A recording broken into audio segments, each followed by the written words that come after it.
Magandang araw po sa inyong lahat. Naku po, napakainit po ng mga balita natin ngayon. Mukhang nagkakalaglagan na nga sa administrasyon ni Marcos. Nako, alam mo, matindi ho ang nangyayari sa Pilipinas ngayon para sa mga kaalaman ng mga kababayan natin sa iba't ibang dako ng mundo. Dahil talaga nga namang medyo etong basura, yung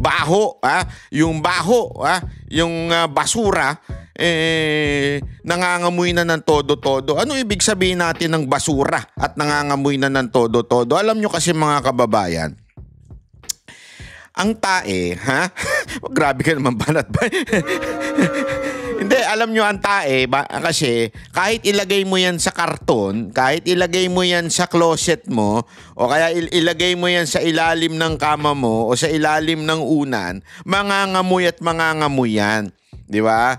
O di kaya ang basura, halimbawa yung basura, di ba minsan nagbabasura tayo, yung kunwari yung kinain natin, hindi naubos, ilalagay natin sa basura, ipaplastic natin, kahit itali mo pa yan, pag tagal na tagal niyan, mangangamoy at mangangamoy yan, lalabas yan. Ano ibig ko sabihin mga kababayan? Simple lang ang ibig sabihin natin. Itong nangyayari ho sa ating bayan, yung flood control project.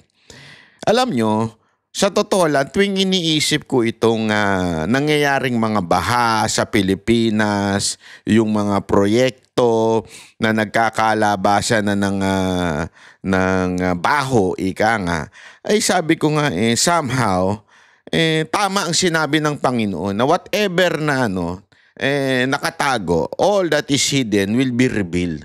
Diba? Alam nyo, yan ay simpleng prinsipyo na nasa Biblia po yan. Pero mangyayari at mangyayari yan. Lahat ng bagay eventually sisingaw. Lalabas at lalabas sa taong bayan. Halimbawa na nga lang po nitong mga korap na opisyal natin.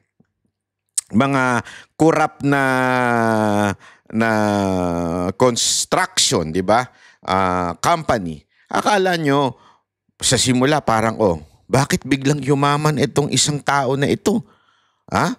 Di ba? Marami sa atin nagsasabi, bakit kung sino pa yung mga demonyo, sila pa yung pinagpapala? Totoo naman, di ba? Which is, may punto. Alam nyo, nasusulat yan. Na talagang may mga demonyo na pagpapalain.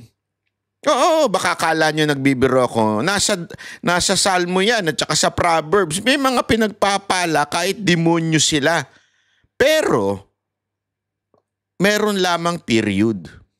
Darating at darating ang panahon, lalabas at lalabas ang katotohanan. Darating ang panahon, yung mga quote-unquote na pinagpala, kumita, yumaman, eventually, hahabulin din sila. Dahil nga sa kanilang kayamanan, nagpakasasa, nagpakalulong sa kung anumang gawain. Dahil nga yumaman, di ba? At eventually, kung hindi nagkasakit, na-overdose, o di kaya nagkagulo ang pamilya. Kasi nasusulat yan. Di ba mga kababayan? Ano man ang iyong gawin, maaaring ikaw ay ligtas sa kasalukuyang pangyayari. Pero eventually, hahabulin ka nito. So, ano ibig ko sabihin? Yung mga korap na mga mambabatas, mga korap na opisyal, mga korap na mga construction company, iyan po ay maaaring ngayon nagsagana ang kanilang buhay. Di ba?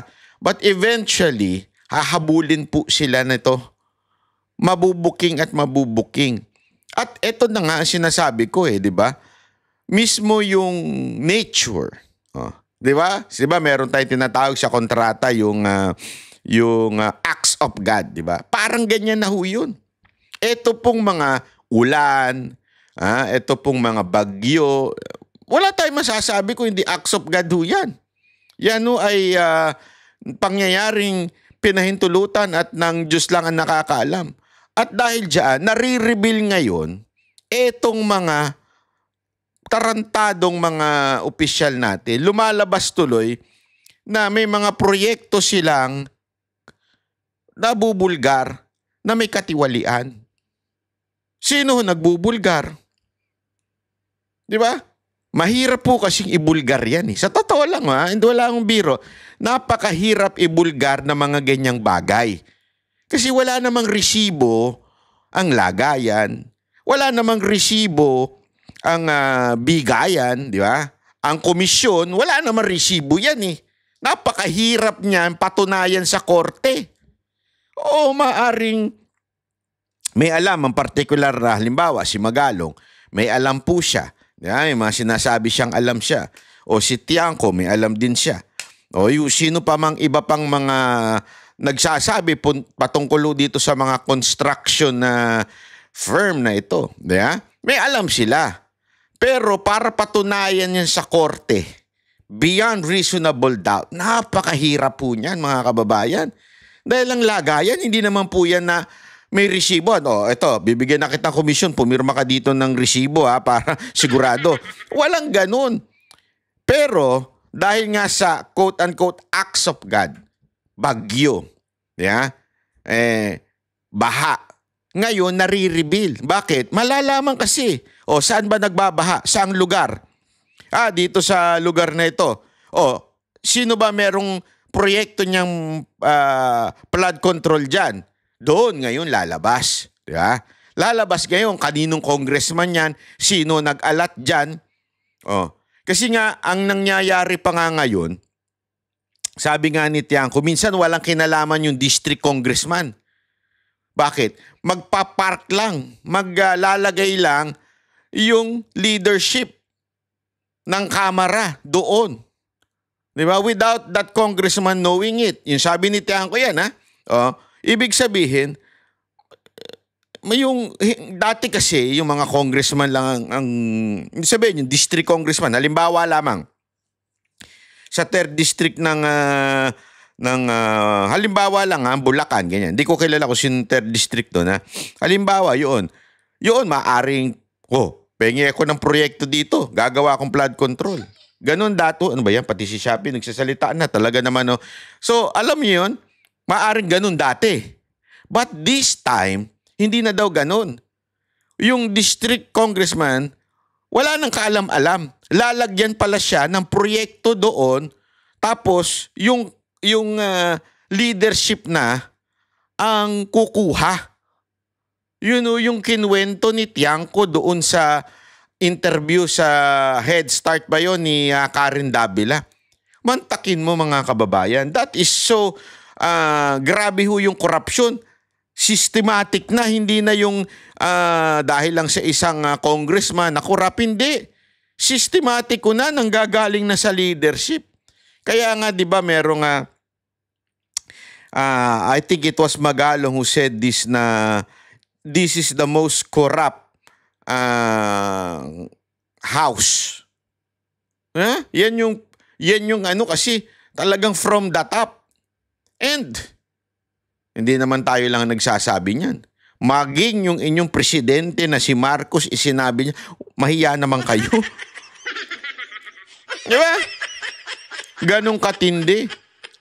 Pakinggan nyo ito. Napakaganda nitong sinabi ni interview ni Karen Davila dito sa isang congressman na tila nagpapalusot. Ang daming palusot. Pero nabuking. Mas lalong na booking na punto ni Karen Davila dito. Pakinggan natin wait, yan. Bisa na natin sa 1 minute yan. Yan. Okay. All that hearing and actually barraging the DPWH, the agencies, they're not the prime. They're not the masterminds of the corruption here, right? You've seen how the budget is made, kung saan sinisingit, ginagamit ang flood control. The president comes out with a list, so dediretsuhin na kita. Yung SunWest Incorporated had 79 projects na flood control. They were given 10 billion pesos. Ang founder nun, si Zaldico. Nako! Ang Hightone, Grabe naman. Zaldico hindi ako ang nagsabi. Si Karen Davila. Okay? Linawin natin, Zaldico Ang nagsabi si Karen Davila. Ano daw? Gaano daw kadami ang nakuha ng iyong kumpanya? They're not the prime. They're not the masterminds of the corruption here, right? You've Hindi daw ang yung mga iniimbestigahan. Ito daw ang prime of corruption. Yun ang sinasabi ni Karen Davila. Si Karen Davila nagsabi. seen how the budget is made, kung saan sinisingit, ginagamit ang flood control. The president comes out with a list, so dediretsuhin na kita. Yung SunWest Incorporated had 79 projects. Grabe, SunWest Corporated, 79 ang nakuhang project. Tang inagarapalan talaga. Shit! Ay, nako. Di ba? Hindi po ako nagsabi. Ulitin ko, Zaldicot, yung mga abogado mong nakikinig. 79. Sabi ni Karen Davila, ang nakuha ng inyong firm. Sabi nito hindi ako. Na flood control, they were given 10 billion pesos. Ang founder nun, si Zaldico. 10 billion. Grabe naman. Ang laki nun. Grabe. Balato naman dyan. Hindi ako nagsabi. Si Karen Davila, Si Karen Davila, Nililinaw ko lang, okay? Ang High Tone, 61 projects. 4.8 billion pesos. This is on record. Bakit di sila ang ipatawag? Parang naglolokohan tayong lahat. Yun, bakit daw hindi silang ipatawag?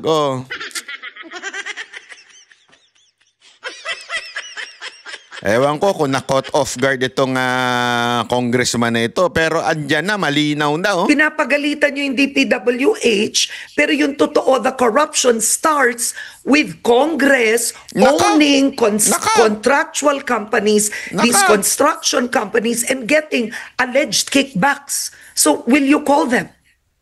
Well, ang trigger po for the Tri-Committee to invite anyone, including legislators, including... No, will you call Zaldico? That's Nako, ayan na yun. Malinaw na. Wala nang sinasabi. Will you call Zaldico? Pambira ka, oo. Ang dami mo pang left and right na sinasabi. Ang linaw na dyan. Will you call Zaldico? Ay, nako. Ewan ko na lang. Kung meron pang mas lilinaw dyan. Ewan ko. Tuloy. direct question. Yes, if he is named as a part of anomalous deals, then he will be asked. No, he is a founder. Sabi pa nito, nagpapalusot pa siya. Kung tatawagin, yes, if he is part of that deal. Pero nilinaw kagad ni Karen Davila. Hindi, sandali. Wala nang if. Founder siya mismo eh. Wala nang if. Founder siya. He is a part owner, SunWest and High Tone. Records show it. So will they be called? And Yes. you will call them. Yes, if they are named as part of anomalous transactions relating to infrastructure and flood control projects, then they will be asked Napagano na ng buhok si Karen Davila. Mukhang napwisti siya. to sit before the Tri-Committee and explain themselves. But again, to be very clear, I've seen all of the other documents. I think Congressman Zaldico has already divested himself from West. I mean, as of Representative 2019. Ridon, you and I know that everybody divests themselves. But that is just a matter of record. Ayan, kasi ang sinasabi, in fairness, papakita natin yung side ni Zaldico. Sabi daw nitong congressman na ito, nakita niya yung mga dokumento na wala na daw. Sa madaling salita, hindi na daw si Zaldico may-ari. Parang na-diverse na daw. Okay? Ang ina-argue naman ni Karen Davila, alam naman nating loko-lokohan lang yung Divesting means nothing. Yang pag-divest na yan, loko-lokohan lang naman yan. Ayan, papakinggan natin Ito yung reason niya. I mean, As of Representative 2019. Ridon, you and I know that Na? everybody divests themselves. But that is just a matter of record. Divesting means nothing. Divesting means nothing. Wala daw yun. Sabi niya, alam naman natin, wag na tayo maglokohan. Ang divest kuno, wala yan. Hindi totoo yan. Yan ay kuro-kuro lang. So, wag na tayo magpalusot. Hindi, tama nga naman sa tingin ko opinion ko lamang ito. Madali alam mo yon. Halimbawa, di ba, sasabihin mo, hindi na ako yan, part. Pero meron nga tayong narinig. Hindi ako sure kung totoo ito Tanong natin sa mga taong bayan o kaya sa mga magagaling mag-research dyan. Ang sabi, maaari na diverse na yan, pero allegedly, di umano, na ang nakakuha din naman, ang may-ari na ngayon ay yung pamilya rin niya. No. Allegedly yan yung asawa din or di kaya yung anak. Allegedly. Yan ang sinasabi nung iba na yun din naman siya mismo wala na. Pero yung mga kamag-anak din daw niya ang nakakuha, di umano. Yan yung dapat kaya nga, dapat tama yung punto ni Karen Davila. Alam naman natin yung diverse medyo lokohan yan. So the better thing to do is to call them and explain to them and yung mismong kumpanya at i-ask kung sino ba ang presidente nito, sino ba ang mga opisyal nito. Kasi on record yan at least alam mo yun, may susumpa ang salay, mag-o-oath sila dyan At least tatanong, meron ba kayong kinaugnayan kay Zaldico? Meron ba sa isa sa kamag-anak ni Zaldico? Di ba? Ang may-ari pa nito. Yun naman kaya nga dapat, importante para marinig natin ang side ni Zaldico. Di ba? Yun You know that. Matanda na tayo. Alam natin yun. Kayo lang, ako bata pa. But again, to be very clear, this divestment is the particular requirement under the law. No? So, ibig sabihin, if he is actually, again, the trigger for the investigation, whoever it is, whether a legislator, contractor, high government official, if they are named in an anomalous deal, they will be asked to sit before Congress and explain themselves. Okay, because to focus on the contractors themselves would be, I would have to say, half the justice done. Because ang contractor, hindi naman lalakas ang loob ng contractor kung walang backer yan na congressman. Alam mo naman yun. Sino namang contractor gagawin? Alam mo naman yun, huwag ka na magpaligoy-ligoy pa. Yun ang sinasabi ni Karen Davila dito. Alam mo yun, huwag ka nang ka pa ng substandard na trabaho kung hindi siya hiningan. 'Di ba? Kinailangan na niyang magbayad in advance. So now the contractor has no choice. Well, again, these are assumptions that you are making at this point, Karen. No? We would want to be able to see it on a fact-to-fact basis, on a case-to-case basis. Ito po actual anomalies that are being seen with the flood control project. And again, in the briefing yesterday, the DPWH actually said that to date, the 15 contractors named by the president, they have not seen yet, as of yet, anomalies relating to substandard projects, anomalies related to... Then why do the investigation at all? Why waste the people's money and do it if you are not out for blood? It seems to me that, you're telling me... It seems to me na moro-moro na lang ginagawa ninyo. Di ba? Hindi kasi ang inaano dito, bakit nyo pa iniimbestigahan yan? Alam nyo naman, ang mga kasangkot di umano ay mga kasamahan ninyo. So, nonsense ang investigasyon ninyo. Walang problema, ba't ka pa mag-iimbestiga? Kailangan natin to do a step by step. This is not a witch hunt, Karen. I think we have to be able to explain to the people how the... Galit na rin siya, Napikon ka, sir, pikon.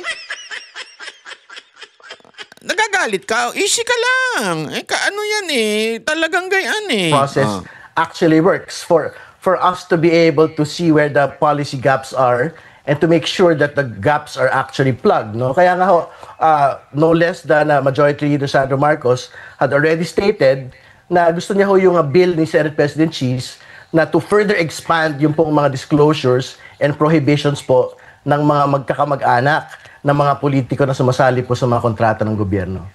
Okay, but Representative, I want to ask you, do you believe it is a conflict of interest for a congressman to own a construction company and actually participate in government projects? Well, to state the constitutional prohibition, members of Congress, senators or congressmen cannot be involved in any government contract. So, whatever it is, whether construction or supply of goods, hindi ho sila pwedeng kasama po rito. At kung kasama man sila rito, dapat pagbayarin ho sila, panagutin po sila. Not just the constitutional prohibition, anti-graft laws, anti-graft and corruption law po natin, bawal po within the third degree of consanguinity na nakikisaw-saw yung po mga kamag-anak ng mga politiko. And do you believe, Representative Ridon, that legislators are violating this? As of today, wala pa ho tayong nakikita ng dokumento eh. We are leading an investigation, so we will have to... Yun lang. As of today, wala pa kami nakikitang dokumento. Mas nauna pa si Karen Davila nakakita ng dokumento. Hindi, di ba? Alam mo, problema sa iyo, sir, congressman, kung sino ka man, nagbubulag-bulagan ka eh. Ang linaw na eh. Sinabi na ni Karen Davila, eto, ang dami na natanggap, ganitong amount, ganyan. Natanggap na proyekto, ilang proyekto yan. Ano pa sabi? Ang may-ari at founder niya, si Zaldico. Tapos ngayon sasabihin mo, wala po kami nakuhang dokumento. Anak naman ng wewe ka. Oo. Sir, kung ikaw ay walang natanggap na dokumento o nagiging ka, napaka-inutil mo. Di ba? Hindi ka dapat na andyan. Wala kang silbi. Di ba? Ganun lang kasimple yun. Napaka-inutil mo para manatili dyan sa anumang posisyon mo. Naunahan ka pa ni Karen Davila. Be able to rely on the documents and the facts that are being presented to us as we go along the investigation. Pero I'm quite certain, we had seen it already in the PDAF scam. Pagka merong whistleblower ho na nagpunta sa Kongreso, nagpunta sa executive, blows the whistle, I think sa dulo naman po magkakaalaman po talaga tayo kung sino po yung mga sangkot dito. Okay. So, Representative, I know that the budget has now, Malacanang has already submitted the 2026 budget. So, I want to show you the 2025 budget that Representative Toby Tiangco showed on Head Start. If we can show it, I want to ask you how you believe this happened, right? So, what we're showing you right now is a district in Mindoro wherein the NEP had 2.5 billion pesos first for DPWH flood. Ayan na yung sinasabi niya. Actually, napaka-importanting tingnan din natin ito dahil ito yung malinaw na nagkakaroon ng insertion, ika nga. Pagdating sa small committee, tingnan ninyo, yan yung pinakita natin din isang araw, yung diniscuss natin kay Tiangco, ang laki ng insertion na ipinapasok lamang ng small committee. Sino ang membro nun? Dapat ipatawag yun, di ba? Hindi pala, mahirap palang ipatawag yun. Si speaker ata ay membro nun eh. Hindi, alam ko, head ng yun eh. At saka APRO yun eh. Sino ba yun? Di natin alam. Pero ang alam ko, yung panahon na yan, correct me if I'm wrong, si Zaldico yan at saka si Romualdez. So, dapat sana sila ang sumagot. Kung totoo ba yan, at ano ba ang nangyari dyan? Di ba? Yun lang naman yun eh. Kasi ang hirap sa atin, ang dami natin pong sinasabi, kesyo iimbestigahan natin. Yan ho ay mismong membro ng Kamara. Di ba? Di sana, sila na lang ang ipatawag ninyo.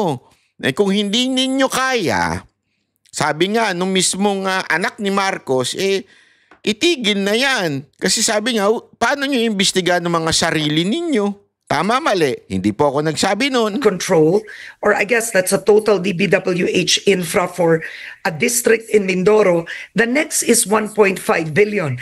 Tapos nung lumabas sa GAA, naging 20.9 billion.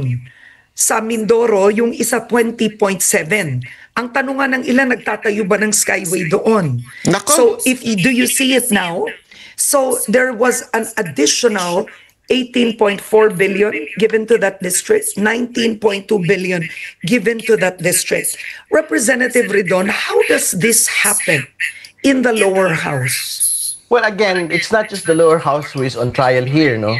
What is on trial here would be what Congressman Changcod mentioned as the small committee and what everyone is looking at as the bicameral conference committee, because this is where all the congressional insertions made by congressmen and senators are, no? So he might be correct that there were congressional initiatives implemented during the small committee on that particular Mindoro district, but it was taken out during the bicameral conference committee. But to be very clear, that is part of the entire budget process. But this was added. This was added. Yes. Yes, I think it was added after the NEP was done and before the BICAM had been determined. No? So basically, it was made under the small committee. Hindi po ba? So, but again, that small committee determination will ultimately be vetoed by the bicameral conference committee, which is why we had seen an actual cut at the very No, end. the president did not release. So what happened? The president just did not release. He was quite cautious. He didn't release, I was told roughly, well, what I heard is 87 billion plus. But at the end of the day, when you look at the GAA, the 2025 general appropriations, you did have districts, those two districts, having more than 20 billion pesos. Is it justifiable for any district to have 20 billion pesos? I think any district that is provided funding for infrastructure, for social services, or whatever else, no, beyond what has been granted by the National Expenditure Program given by the President, I think is simply an implementation of the power of the purse of Congress in the Senate. No? So, ibig sabihin, like what Senator Ejercito earlier mentioned, there is actually nothing inherently wrong with congressional initiatives for as long as these projects actually actually benefit their particular constituency. No? So, I But think from that's what happened here. From 2 billion to 20 billion, are you saying that's justifiable in any way for a small for a district? Seriously? I think I'm not in a position to make a determination on what is. Ayun. Dapat talaga, shut up ka na lang kasi wala kang alam. Puro hindi mo alam eh. Hindi, alam mo, ito. Meron lamang akong ipapakita sa inyo, ha? May papakita tayong isang, isang website. Facebook page. Okay? May isang Facebook page. Ito, yan, wait lang. Sandali lang. Yan. Hindi pala tayo hapon ngayon. Dapat Espanyol tayo. Ano ba ang Espanyol lang? Sandali lang. Eto may papakita tayo dito. Para lang ito'y post ng isang Facebook. Okay? At babasahin lang natin. Papakita lang natin para lang sa inyong kaalaman. Ayan po. Sabi dito, sa paglaki ng budget ng DPWH, yaman ng ilang kongresista lumobo rin. Sabi yan ng United Philippines Against Corruption. Ayan po. Okay? Yan po ay Facebook page. Linawin natin. Facebook page po nila yan. Ayan. Pag titingnan nyo yung Facebook page na, ayan po yung United Philippines Against Corruption. Ayan. Nakasulat po dyan. Ayan. Yung mga kanilang binubulgar. Hindi ko kilala yan. At ipapakita lang po natin. Sabi dito, matapos lumaki ang budget ng DPWH, yaman ng ilang kongresista lumobo rin. Kasabay ng paglaki ng budget ng DPWH mula 2022, lumobo rin ang yaman ng ilang kongresista kabilang ang tinataguriang The Big Six ng 19th Congress. Sino kaya ito mga ito? Mula 2022 hanggang 2025, lumaki ng mahigit 28% ang budget ng DPWH. Mula sa 786 billion. Grabe, no? 786 billion. Meron ba kayo nakitang malaking infrastructure project na masasabi mong worth it yung 786 na yan? patungong 1.00007 trillion. Wow. Laki nun, ha? 786 billion. Gaano kadami yung pera na yun? Naging sabihin na natin 1 trillion. Habang ang flood control budget naman ng ahensya lumaki ng mahigit 100% mula sa 128 billion patungong 256. Sabihin, double. Ha? Pero hindi lang ito lumobo. Binabasa ko lamang po ito, ha? Dahil habang lumaki ang ginastos ng pamahalaan para sa mga programang infrastruktura ng DPWH, lumobo rin na mahigit 1,000% ang yaman ng tinaguriang The Big Six. 1,000%. Lintik yan, ha? Tindi nun, ha? Sabi ng Facebook page na to, na siyang responsable sa pagpasa ng kontrobersyal na 2025 national budget. Sila rin ang tinuturong nasa likod ng korupsyon sa mahigit 800 bilyong flood control budget ng pamahalaan. Again, we are just reading this. We are not saying this is true. This is not true. We are just reading this, and for the sake of fair commentary, sinasabi ko sa inyo na ito'y nagaling laang sa isang Facebook page. Ngayon, kung hindi ito'y totoo, abay sana magpakita at sumagot itong Big 6D umano na ito. Di ba? Kasi nasa SALN daw Makikita sa ibaba ang paglaki ng kanilang yaman sa isinumiting Statement of Assets and Liabilities and Network. So SALN. Again, we're not saying they are corrupt. I'm not saying that. But sabi dito, sabay lumaki ang budget ng DPWH at ng kanilang SALN, itong 6. Si House Speaker, noong 2025 network, 3.46 billion mula sa 315 million. Wow, that's 1,000 increase. Former House Appropriation Committee Chairman and ako Bicol Party List Representative Zaldico, 2025 net worth 1.51 billion mula sa 236 million. 637 ang 37% ang increase. Senior Deputy Speaker and Quezon City 2nd District JJ Suarez, ang kanyang 2025 net worth ay 2.34 billion mula sa 287.6 million. Wow. 813% increase. Si former Senior Deputy Speaker Aurelio Dong Gonzales Jr., 225 net worth 1.3 billion mula 136 million. 956% ang increase. Wow. Former Majority Leader Manix Dalipe, from 1.49 billion, from 203.7 million, naging 1.49. Wow! Di ba? 733% increase. Construction Tycoon and CSW Party List Representative Edwin, Gargiola, from 299 million ang kanyang network, naging 2.2 billion daw. From 735% increase. Ayan yung sinasabi ng page ng United Philippines Against Corruption. Ako, sa akin, malay nyo naman. Kayo naman, inusgahan nyo kaagad na corrupt. Malay nyo naman, yung kanilang negosyo, kung ano man yung kanilang negosyo ay naging successful. Gago! Hindi, malay nyo may iba silang negosyo na naging successful yung kanilang negosyo. Di ba? Huwag nyo naman kaagad inusgahan. Kayo naman, hindi ba pwedeng maging successful ang kanilang negosyo within 3 years? Gago! Tama ba? 3 years? Oo. 2022 hanggang 2025 eh. So 3 years. O malay mo naman, 'di ba? Naging successful. Power. Baka may mga networking sila, kayo naman.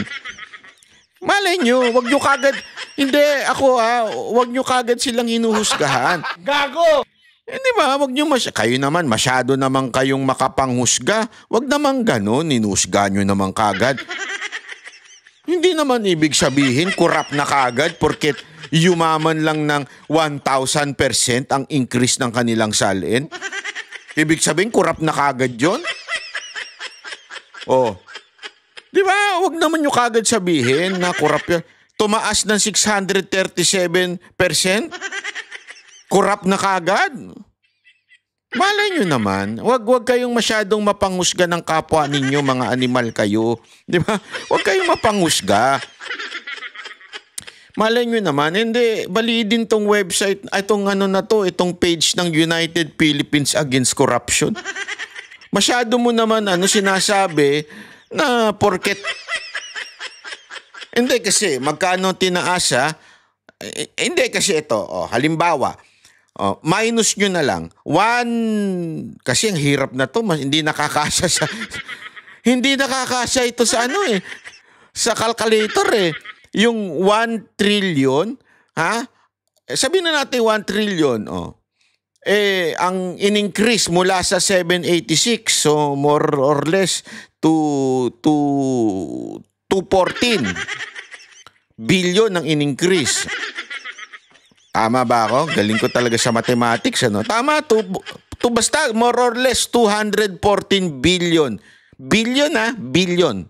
214 billion. Kakasya ba yun doon sa in-increase na sandali, titingnan ko ang in-increase nung kay speaker 2 billion. Di ba? Dito kay Zaldico, ilan yung hindi pala 2 billion. Basta sa masyadong mahirap hindi ko na makompute sa sobrang lalaki.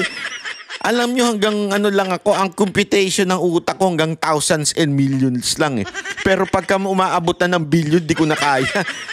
Hindi na matarok ng isip ko, mga kababayan. Kaya, ewan ko Kaya lang, sa akin, wag nyo naman kagad pinag-iisipan ng masama itong 6 na to. Malay nyo naman. Marami lang silang negosyo, naging successful. Masyado naman kayo mapanghusga. Ba ganun? Hindi, wag ganun. Pero ang maganda, ipatawag talaga. Di ba? Anyway, meron namang gagawin May gagawin namang pagdinig. Narinig ko, may gagawing pagdinig si Marcoleta. Pag di-discuss natin sa mga susunod pang araw, magkakaroon daw siya ng pagdinig dito sa flood control project. Sana, ipatawag niya yung mga may-ari. Di ba? Hindi ako sana ipatawag niya DPWH, ipatawag niya yung mga may-ari ng mga construction na ito. At kung merong kamag-anak ng congressman, ipatawag din niya. Di ba? Para at least patas, makita natin. Ano ba talaga? Totoo ba? Hindi kasi binastos ka rin naman nila. Senator Marcoleta noon, di ba? Binastos ka nila. Initsipwera ka. Now, it's your chance to shine like a bright and diamonds. Gago! Hindi, totoo. It's time for you to shine. Talaga kasi magaling. Alam mo, isang bagay na magaling dito kay Marcoleta, yung mag-research. Kasi naalala ninyo yung sa ABS-CBN noon, ni-research niya talaga yung mga alleged violation ng ABS-CBN. That's why hindi sila binigyan ng kanilang di ba? Anong tawag mo doon? Yung nakalimutan ko na yung exact word. Kasi nami-mix up na ako ng Espanyol at saka ng franchise. Ayun na this time Sigurado ako may research yan si Marcoleta. Ipatatawag niya yun. Naku, ang saya niyan. Masaya talaga yan. Aabangan natin yan. Senator Marcoleta, ha? Abangan natin yung mga ganyan mong patutsada. Oh. Anyway, eto pa, isa pang issue. Alam nyo, isa pang issue at hindi natatapos na issue ay yung issue nung kay Vice Ganda. Oo. Hindi, alam mo, eto sabi ko nga ho sa inyo, yung mga nag-post ako, sa Facebook ko, ang mga natutuwa lang naman sa joke ni Vice Ganda, yung mga cheap na tao. Honestly. Sorry to say, I think, sa aking pananaw, yung klase ng kanyang joke, walang talent. Walang masyadong mababaw yung joke niya. Kasi ako, dati madalas po akong nanonood sa Netflix yung sa mga joke ng yung mga stand-up comedian sa Amerika. Pinanonood natin yan eh. Alam mo, nabibilib ako. Kasi hindi sila nanlalait. Sila po ay nagjo-joke, nagkikwento, tapos nagjo-joke. May substance, ika nga. Si Vice Ganda, wala. Talaga mamimili lang siya sa audience. O kung hindi naman siya namili sa audience, yung kukuha lang siya ng babatuhan ng joke, tapos lalaitin lang niya, may joke na siya. Para sa akin, mababaw yun. Ganon din pala ang tingin ni Senator Marcoleta. Kaya may komento si Senator Marcoleta tungkol kay Vice Ganda. Ito, pakinggan nyo. Gagamit ka ng mga, alam nila, sikat na tao yun eh. Sikat. Ah. Influencer. Basta alam lang nila sikat yung tao. Ah? Hindi na nila iniisip kung sira ulo yun o hindi. Di ba? Oo nga, tama. O, isipin, ang kanyang gawain magpatawa. Okay naman yun. Marami naman tayong komedya. Maraming komedyante. Nakita mo naman yung mga institusyon sa komedya. Dolphy. Oh, King of Comedy. Sino ang makikipagdebate na yung mga tao ngayon nakapagbigay ng talagang kasiyahan, pagpapasaya sa marami nating kababayan? Lalong-lalo na sa kahirapan ng buhay, di ba? Panchito, di ba? Aping dal. Kita nyo, totoo naman talaga ito eh. Ibang-iba yung style ng mga joke noon. Hindi nyo napapansin. Ako, gusto ko yung mga joke noon eh, lalo na yung kila Dolphy. Yung simple lang, pero may lalim. Yung kila Babalu. Siguro yung mga kapanahunan natin na yung ganun eh. Para bagang ganito yan. Nawala na yung mga gumagawa na magagandang music ngayon. Hindi, honestly OPM. Kung gusto mo makarinig ng mga magagandang, lalo na especially yung may theory. Sabi nga may music theory. Di ba? May ganun eh. Kung bumalik ka doon sa luma, kahit ito'y sa Pilipinas o maging sa Hollywood, bumalik ka. Kaya nga, usong-uso yung sa Hollywood o yung sa Amerika, sa ibang bansa, yung sinasample. Yung nanggagaling, sabi ng sample, kukuha from other music, from the past, tapos ilalagay sa bago. Papalitan ng drums, konting bass, dadagdagan, iibahin. Yun yung tinatawag na sinasample. Bakit? Kasi nga ang gaganda ng mga music nung nakaraan. Kahit sa Pilipinas, ganun din. Pag yung mga music dati na napakagaganda, alam mo yung mapapakanta ka ngayon, pambihirang Ginoo. Ayoko na lang magbanggit ng mga kanta eh. Parang kabayo eh. Di ba? Ayoko na lang.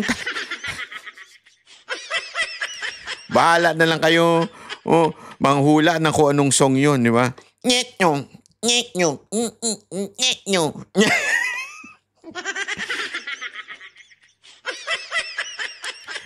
Ang layo kasi, kahit yung mga hip-hop noon at hip-hop ngayon, yung hip-hop ngayon, grabe, talagang basta maka-auto-tune tapos na usapan eh. Iba yung hip-hop noon. Yung hip-hop noon talagang malalim eh. Ngayon wala na. Bumabaw. So ano ibig ko sabihin? ganun din yung sinasabi ni Marcoleta. Yung kay Vice Ganda, walang kwenta yung patawa niya compare doon sa mga dating komedyante na wala na ngayon. Yun. Chiquito. Marami. Hindi. Pagpapasaya. Isang lehitimong gawain.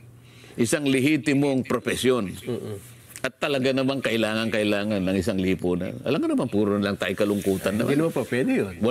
Wala bang, di ba? Oo. Pero kapag gumawa ka ng isang bagay, pinilit mong magpatawa, para alipustahin mo ang kapwa mo. At the expense of others. Di ba? Pangalipusta, panlalait. Nasa tamang pag-iisip ba yung tao na yun, Nelson? Parang binanggit nyo kanina, parang Pareto. Ikaw lang sumaya. Pero yung isa ay pinalungkot mo. Hindi, malayo ang Pareto ron eh. Meron doktrina pa yun, kaya ayoko na lang palawakin. Ang ibig ko sabihin doon, kung talagang ang gawain, kung talagang legitimate, ba't hindi ka ba makakapagpatawa nang hindi ka mga alipusta ng kapwa mo? Yun. Siguro pwedeng tanungin eh. Wala bang kamag-anak yun na magpapayo sa kanya? Yun talagang tunay na kamag-anak. Kaibigan. Kaibigan kaya. Nakakaawa eh. Di ba? Sino bang tao ang masasabi mo na walang kapintasan? Lahat naman ng tao. Tama naman. Pero Huwag mong gagawing Huwag mong katatawanan. gagawing Ang kapintasan katatawanan yun eh. Lalong-lalo na ikaw ang pinakamaraming kapintasan. Halimbawa. Sa bagay, Siya nga, may problema sa sarili niya eh. Hindi niya malaman kung lalaki siya o babae siya. Naku po, patay tayo. Hindi, alam mo, parang pareho kami ng pananaw ni no? Ni Marcoleta. Yan din yung di ba, yung sinasabi ko sa inyo, paano mo yan? Kasi nga, siya nga mismo confused. Paano magbibigay ng magandang masasabi mong joke yan o magkakaroon ng maayos na buhay yan kung ikaw mismo, di ba? Problema yun. Alam mo, sa psychology, ang tawag doon yung cognitive dissonance. No? Marami tayong masasabing doktrina eh. Ang katapus-tapusan lang yan dapat para ang ating bansa ay maging progreso.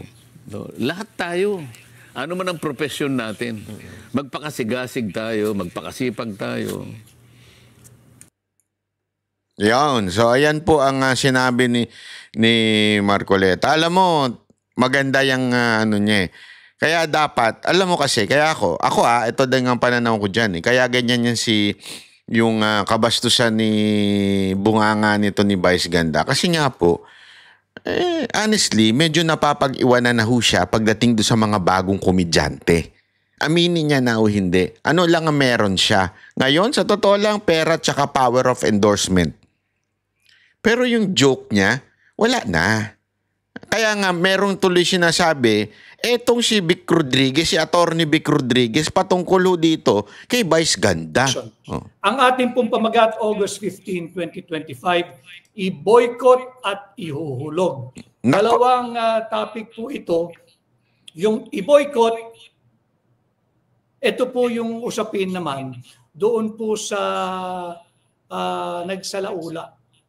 Sa kalagayan ni Pangulong Rodrigo Roa Duterte. Alam ko, nakakatiyak ako, kilala nyo ito. Pag-uusapan natin ito. Hindi na po tayo magpapatumpik-tumpik pa. I-boycott, ito po'y tumutukoy doon sa taong kumutya kay Tatay Digong. Doon sa taong kumutya ng hamak, nagmaliit sa lahat ng DDS o yung die-hard Duterte supporters. Sa lahat ng mga Pilipinong pilit ginagawang mangmang. Sa lahat ng mga Pilipinong nagmamahal sa kapwa Pilipino at nagmamalasakit sa isang kapwa natin Pilipinong nakapiit ngayon dyan sa The Hague nang wala namang kaso na inialay ng sarili niyang gobyerno sa kamay na naglalaway na banyaga. Ang pinatutukuyan po natin dito sa boycott ay walang iba kundi itong nambastos kay Tatay Digong. Nambastos, wag na po tayo magpatumpik-tumpik. Kung matapang siyang nambastos kay Tatay Digong, mausig natin siyang uusigin dito sa Tinig Maisog. Si Vice Ganda, Atin pong pag-uusapan, Naku, i-boycott yari ka ngayon. yung sahod po ngayon. Sana ay mga nanananghali, kung kayo po'y nag-iisip-isip, Luzon, Visayas, Mindanao, lahat po, yung ating mga kapatid sa KOJC, at hindi rin pinaligtas ng Vice Ganda yung ating mga kaibigan sa Iglesia ni Cristo. Kung hindi pa ho kayo nanananghali at nag-iisip-isip, wag ho muna tayong mag-McDo. McDon't po muna tayo, McDon't. Hanggat si Vice Ganda ang endorser niyan, wag po muna tayong tumangkilik ng McDonald's. Luzon, Visayas at Mindanao, lalong-lalo na dyan sa Mindanao at sa Visayas at dyan sa Davao. Hanap po muna tayong iba. Nakahintulad o higit pang masarap dyan sa McDon't. Wag po muna tayong mag-McDon't. Wag muna. Hanggat hindi humihingi ng sinserong patawad yung napakaangas na Vice Ganda. Wag po nating tangkilikin na McDonald's. Tangkilikin muna natin yung sariling atin. Nandiyan naman ang Jollibee. Libreng advertisement na po ito. Jollibee. Kung hindi natin maiwasan, lalo na yung mga bata. Naku, yung mga anak ko ay pakikiusapan ko rin muna. McDon't muna tayo, McDon't. Jollibee. O kaya isa pang homegrown na produkto. Yung tinatawag po nating Andox. May fried chicken na rin po sa pagkakaalam ko yung Andox eh. Kalimutan po muna natin itong McDon't. Wag ho kayong tumangkilik ng kahit anong produkto, lalo na yung sugal. Total, ang pangalan niya Vice, bisyo eh. Hindi ho tayo yayaman sa sugal. Wag ho kayong magsugal. Wag ho kayong maniwala. Ang kumikita lang ho dyan yung Vice Ganda. Sa sugal, wala ho kayong panalo dyan. Maniwala kayo sa akin. Magbanat tayo pare-pareho ng buto, kagaya ho na ginagawa natin araw-araw. Iwasan ho natin lahat po. At yung pangalawa, yung ating titulo, ihuhulog. Ito po naman ay after my own malalimang analysis, mukhang ihuhulog kung hindi pa. Yan, ibang issue na po yan. Pero ang sinasabi lang ho dito ni Attorney Vic, it's time, di ba? Para itong loko-loko na ito ay matuto din sa buhay. Maano lang kasi kita natin bumagsak yung kanyang di ba, nabawasan ng 1 milyon yung kanyang subscriber. Malaking bagay yun, di ba? At the same time may balita nga, di ba, na si Heart Evangelista ang ipinalit sa kanya. Ngayon, para iparamdam talaga natin doon sa mga, kasi itong tao na ito, wala saan ang problema eh. Wala namang problema na ikaw ay magbigay ng iyong opinion mo patungkol sa isang tao. Kaya lang, merong limitasyon. Di ba? Halimbawa, tayo, di ba, meron tayong mga hindi na nagustuhan nung panahon ni Pinoy. Pero patay na yung tao eh. Hindi na maganda ang kanyang para tayo pa ay manlait dun sa isang tao. Pangalawa, si Chris Aquino. Diba? Kita naman natin na nagkakasakit si Chris Aquino. Ako, hindi rin ako pabor. Nabababuhin nyo pa si Chris Aquino. Diba? I mean, may limitasyon. Diba? Wala na sa gobyerno yung kapatid niya. Wala na rin sa gobyerno. Hindi naman nasa gobyerno to si Chris Aquino. May sakit pa. Huwag na natin idamay kung ano mang kasalanan ng mga dilaw. Diba? Sa akin, ganoon din kay Pangulong Duterte. He is suffering there na ano na. So may limit sana. So, dahil sa kabastusan ni Vice Ganda, ito'y kalayaan niya. Kalayaan din natin na i-boycott ang mga ini-endorse niya. Kalayaan natin. Kaya tayo din ay nananawagan, tulad ng pananawagan ni Attorney Vic, na i-boycott natin ang McDo. Una-una, hindi naman para sa akin, hindi ako nasasarapan sa McDo. Minsan, masarap. Kaya lang, pag wala na lang akong makain. Alam mo yun? Pero it will never be my choice of food. Pag wala na akong makain, para mabilisan lang, kasi drive-thru lang, di ba? Pero kung may Jollibee, mas gugustuhin ko yung Jollibee kasi parang mas ano pa sa akin. Although hindi ko rin masyadong gusto kasi fast food din eh. Kaya nga di ba, tuwan-tuwa ako dito sa Five Guys dito. Kasi yung Five Guys dito, yung burger talaga nila, talaga nga namang beef. Pag kinain mo yung burger, tanggalin mo yung tinapay, talagang beef. Sa atin, hindi eh. Lalong-lalo na ang McDo. Ewan ko. Sabi ko nga peke na nga yung hindi naman sa peke pero may halo. 'Di ba? O hindi pure, 'di ba? Na masasabi nating yung kanilang beef sa tingin ko. Pati ba naman yung endorser peke, 'di ba? Peking babae, 'di ba? And then hindi ko sinasabing ha. So sa atin lang ano na ho natin, bigyan natin ng matinding lesson etong si Vice Ganda para yung kanyang kabastusan ay mabawas-bawasan naman. Di ba? Kabastusan at sana, alam mo yun, matuto na siyang, sandali, pumreno ka naman minsan. Huwag mo namang idama yung mga hindi na dapat idamay. Ang dami mong pwedeng batikusin dyan Di ba? I mean, ang daming kapalpakan sa gobyerno ngayon. Yung wala pa sa gobyerno ang babanatan mo. I mean, how are you paid? Hindi, that's my question. Are you paid by this government o by someone sitting in the government? Kaya tinatamaan mo mga Duterte kasi sure ako meron dating kaya tinanggihan ko kasi babanatan daw ang mga Duterte. Hindi. Kasi ang sa akin nun, parang una-una, hindi bayad yun hindi. Parang sinasabi niya, wag ka nang dyan, para wala ka ng kaso, ganyan, para hindi ka na makasuhan, bla bla bla. Kasi gagasos ka pag nakasuhan ka. Basta liligtas ka na sa kaso, wala ka ng kaso, kahit hindi ka nakakasuhan. Yan ang sa akin di ba? Tapos basta babanat ka lang kay Duterte. Sabi ko, ulul. Bahala kayo sa buhay nyo. Hindi ko kaya yung ganun. So ibig sabihin, meron talagang mga ganyang nilalang. I mean, may ganyan talagang grupo, di ba? So, ang tanong ko, Vice, ganyan ba ang kaya mo binabanata ng mga Duterte? Lalong-lalo na si Pangulong Duterte na wala naman ng kinalaman sa gobyerno. I mean, ang tanda-tanda hirap na nga maglakad, gusto mo pang anuhin. Di ba?